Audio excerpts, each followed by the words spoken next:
How to survive being a commuter student in college.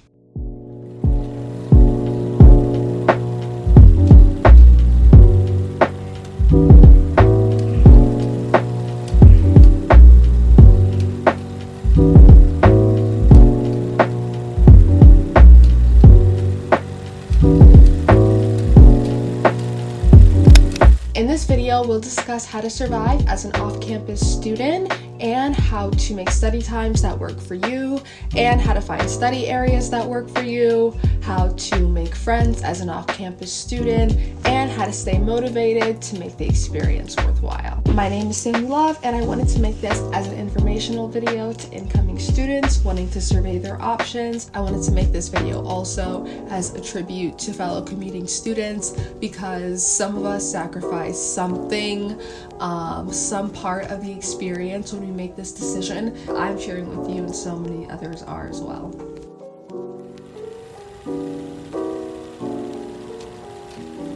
Studying. Depending on where you're commuting from, studying may or may not be something that is comfortable for you to do.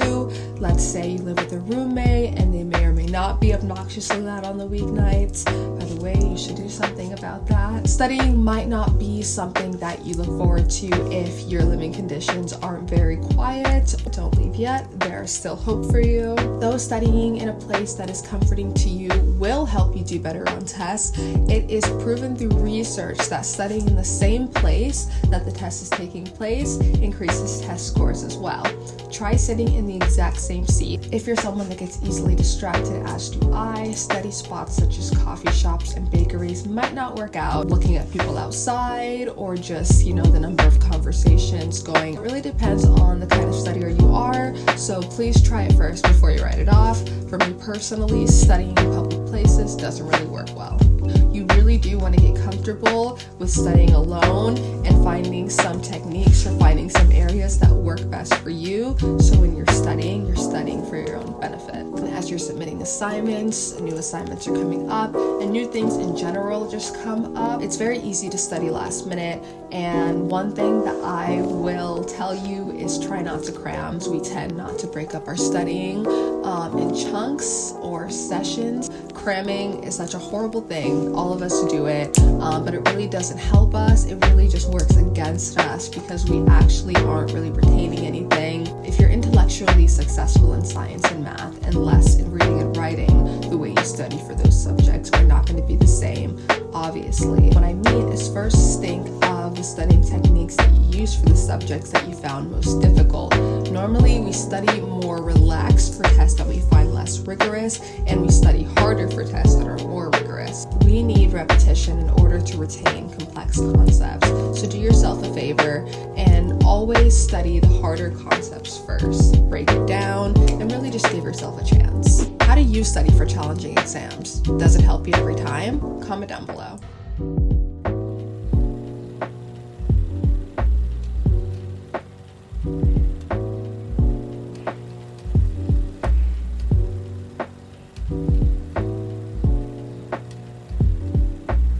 Making friends. It's no secret that making friends as a commuter student is much more difficult because of the fact that everyone that is on campus, they're normally all doing the same thing, engaging in the same activities, and that's hard to really relate to when you're not there all the time. My first year of college, I lived on campus, so I did get a head start on making some friends that were in the same class as me.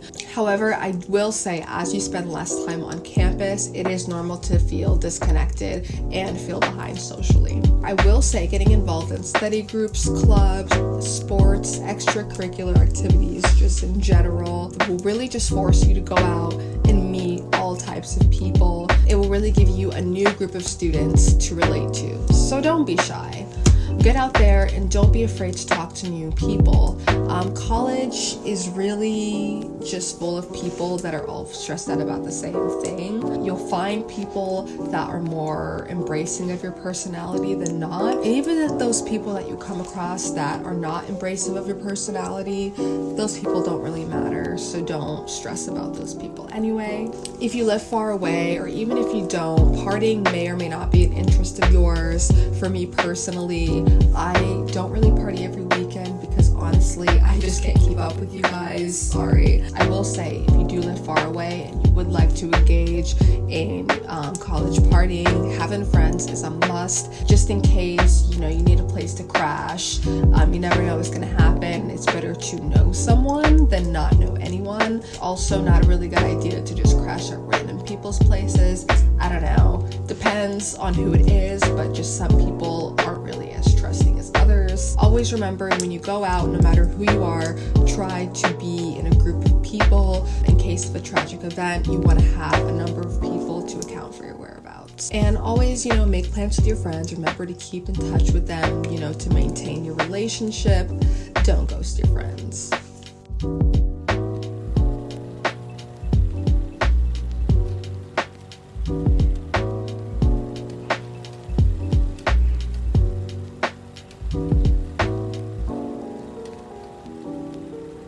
Staying motivated. I will say, as a commuter student, it is hard to have that drive to want to continue sometimes when you feel like you really aren't getting the experience that everyone else is getting. My tip to you is, don't allow yourself to feel sheltered. Take from the experience what is most meaningful to you. I don't believe that there is an organic way to get through college, or I don't think there is one path that we just all need to stick to. The stereotypical experience of college is the same as any stereotypical experience. It isn't real. Don't do things that you wouldn't normally be into doing because you really want to enjoy it then, I'll tell you that. The thing is about college is that it's really easy to meet people that have similar interests as you, because there's so many different types of people, different groups of people. Don't do things, or don't not do things because you feel like, oh, people are doing that, so it isn't cool,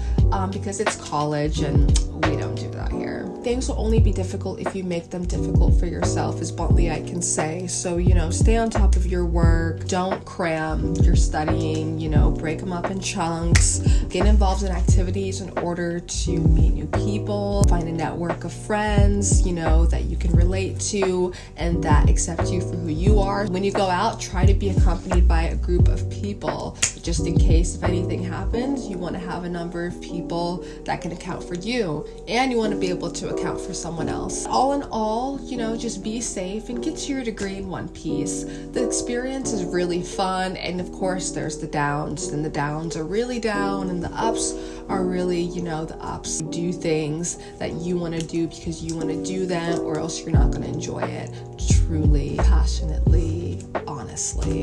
If you're new to my channel, feel free to check out my other videos over here.